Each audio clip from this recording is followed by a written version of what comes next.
नमस्कार दोस्तों, जय जोहार। मैं कौशल तिवारी और बिहनिया संझा में आपका स्वागत है।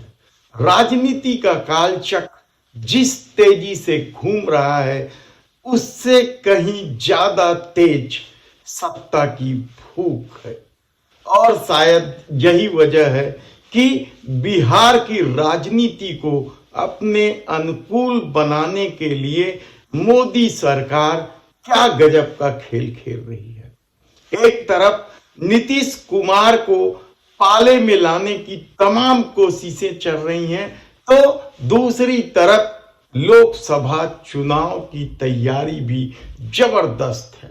साम दाम दंड भेद के तहत चल रही मोदी सरकार क्या आने वाले दिनों में और भी कुछ ऐसा कदम उठा देगी जो न केवल भारतीय जनता पार्टी और संघ के लिए मुसीबत बन सकती है, बल्कि विरोधियों को कुचलने का नया खेल होगा। कहना बेहद कठिन है, लेकिन आज हम बात कर रहे हैं समाजवाद के उस सामाजिक न्याय के पुरोधा बिहार के 2 बार के मुख्यमंत्री कर्पूरी ठाकुर को भारत रत्न देने को लेकर।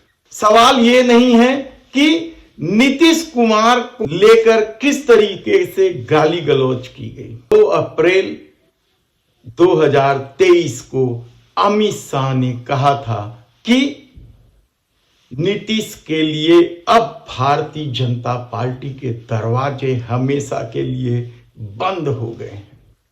भरी सभा में उन्होंने बिहार के लोगों को यह विश्वास दिलाया था कि अब किसी भी परिस्थिति में नीतीश के लिए दरवाजे नहीं खुलेंगे।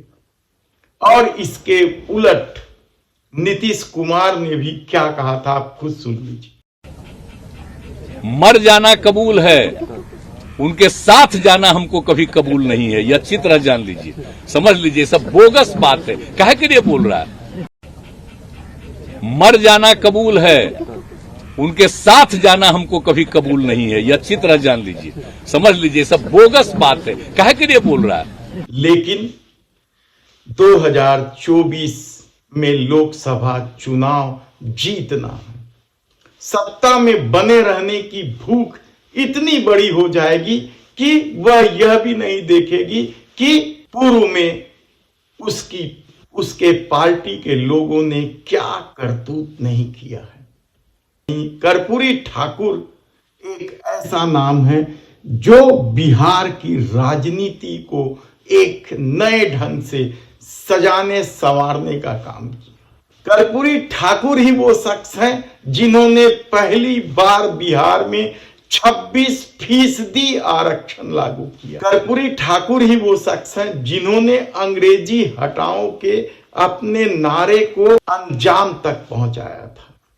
उन्होंने परीक्षा में अंग्रेजी में मिले नंबरों की अहमियत ही खत्म कर दी थी। यानी आप अंग्रेजी में फेल हो जाते तब भी नौकरी में आपका चयन होता। लेकिन प्रधानमंत्री नरेंद्र मोदी ने जब कर्पूरी ठाकुर को भारत रत्न देने के बाद लेख लिखा तो न तो उनके आरक्षण को लेकर ही जिक्र किया और न ही अंग्रेजी हटाओ के उस बुलंद नारे का ही जिक्र किया जो कर्पूरी ठाकुर की पहचान है। और शायद यह इसलिए नहीं किया क्योंकि यदि कर्पूरी ठाकुर के आरक्षण और अंग्रेजी हटाओ के नारे को लिखा जाता तो वह कलंक जो जनसंघ पर लगता रहा है वह खुलकर सामने आ जाता। लेकिन शायद देश के प्रधानमंत्री नरेंद्र मोदी ने उनके सादे कपड़ों का जिक्र किया, फटे कुर्ते का जिक्र किया, लेकिन उन्होंने इसे कब अपनाया? दिन में 2-2, 4-4 बार कपड़े बदलने के लिए विख्यात देश के प्रधानमंत्री नरेंद्र मोदी प्रधानमंत्री बनने के बाद कितने कपड़े बदल चुके हैं? किन कपड़ों को 2 बार से ज्यादा पहने होंगे कहना मुश्किल है। क्या होता होगा उन वेशभूषा का अलग अलग राज्यों के अलग अलग वेशभूषा, दिन में 2-2 4-4 बार के वेशभूषाओं का क्या हाल होगा। लेकिन बात कर्पूरी ठाकुर की सादगी का है और प्रधानमंत्री के उस लेख का है। सवाल तो ये भी उठ रहे हैं कि मोदी सरकार ने अब तक या मोदी सरकार में अब तक जितने भी लोगों को भारत रत्न दिया गया है, उनमें से कितने लोगों को लेकर नरेंद्र मोदी ने लेख लिखा है। अटल बिहारी वाजपेयी, नानाजी देशमुख, मदन मोहन मालवीय, प्रणब मुखर्जी, कई नाम हैं।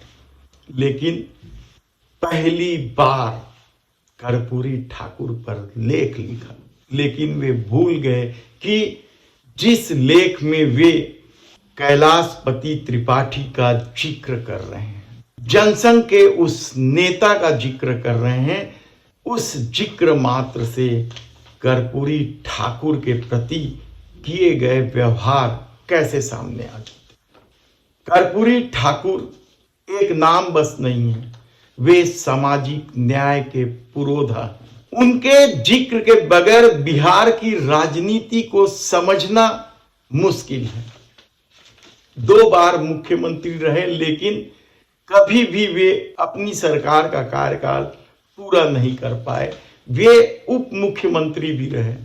उनके नाम बिहार में पहली बार गैर कांग्रेसी सरकार बनाने का भी तमगा है। लेकिन कैलाशपति त्रिपाठी का जिक्र करके नरेंद्र मोदी ने एक बार फिर राष्ट्रीय स्वयंसेवक संघ और भारतीय जनसंघ की करतूतों को सामने ला दिया या याद दिला दिया। दरअसल कैलाशपति त्रिपाठी ने जिस तरह से कर्पूरी ठाकुर के प्रति गाली गलौज की थी, जिस तरीके से व्यवहार किया था और सरकार तक गिरा दी थी। हालांकि संघ या भारतीय जनता पार्टी से जुड़े लोग कहते हैं कि सरकार गिरने की वजह जमशेदपुर का दंगा था, लेकिन हकीकत क्या है? अखबारों में उस दौर के छपते रहे हैं कि किस तरीके से जनसंघ के नेता ने कर्पूरी ठाकुर के 26% आरक्षण लागू करते ही समर्थन वापस ले। दरअसल कर्पूरी ठाकुर या उनके समाजवाद का जनसंघ से कहीं तालमेल ही नहीं था, लेकिन वह दौर कांग्रेस के खिलाफ खड़े होने का दौर था। इसलिए 4 धारा नहीं मिलने के बाद भी दोनों दल सरकार मिलकर बनाए और 1978 में जब मुंगेरी लाल कमीशन की रिपोर्ट सामने आई, पिछड़े और अति पिछड़े वर्ग को लेकर आरक्षण को लेकर, तो कर्पूरी ठाकुर ने 26% आरक्षण देने का ऐलान कर दिया। कहा जाता है कि संघ तो शुरू से ही रिजर्वेशन के विरोधी रहे। ये अलग बात है कि इस दौर में अब राजनीति को साधने के लिए या सत्ता में बने रहने के लिए आरक्षण के खेल को खेलना शुरू कर दिया है बीजेपी ने। लेकिन उस दौर में कर्पूरी ठाकुर के इस फैसले ने जनसंघ को हिलाकर रख दिया और 14 विधायक, खुद कैलाशपति मिश्र फाइनेंस मिनिस्टर थे, बहुत सारे मंत्री थे जनसंघ के लोग उस सरकार में, 14 विधायकों ने समर्थन वापस ले लिया था और सरकार गिर गई थी। ये 1979 की बात है। उसके दशक भर बाद मंडल कमीशन की रिपोर्ट से देश भर में पिछड़े वर्गों के लिए आरक्षण लागू हुआ था। गाली देने की कहीं कोई सीमा नहीं रखी गई थी। गाली इस कदर दी गई थी कि मां बहन पर उतर आए थे और एक नारा जनसंघ ने जबरदस्त ढंग से या उनके लोगों ने जबरदस्त ढंग से बिहार की राजनीति में देना शुरू कर दिया था कि ये आरक्षण कहां से आई, कर्पूरी की माई बियाई। आप कल्पना कर सकते हैं कि जिस कर्पूरी ठाकुर को भारत रत्न दिया गया, वह कर्पूरी ठाकुर की मां बहन तक एक कर दी गई थी उस दौर में। लेकिन राजनीति का अपना खेल है, काल चक्र तेजी से घूम रहा है। 2024 में सत्ता बनाए रखने की भूख चरम पर है, तब राजनीति साधने के लिए क्या कुछ नहीं किया जा सकता, यह कहना बेहद मुश्किल है। 17 फरवरी 1988 को कर्पूरी ठाकुर का निधन हुआ था। वे लोकसभा का सदस्य भी रहे और अपने जीवन में सिर्फ एक बार चुनाव हारे थे। लेकिन दूसरी तरफ कर्पूरी ठाकुर जी से पहले कैलाशपति मिश्र को क्या कुछ सम्मान नहीं दिया गया। उनके नाम से डाक टिकट भी जारी की गई, गुजरात का राज्यपाल भी बनाया गया। कर्पूरी ठाकुर को भारत रत्न देने की मांग लंबे समय से होते रही है। नीतीश कुमार भी करते रहे, लालू प्रसाद यादव भी करते रहे, लेकिन अब कहीं जाकर उन्हें भारत रत्न दिया गया है। तब उनके समूचे कार्यकाल में भारतीय जनसंघ की भूमिका, सामाजिक न्याय और आरक्षण एक बार फिर याद दिलाने लगा है कि राजनीति किस तरीके का खेल खेलती है। धन्यवाद।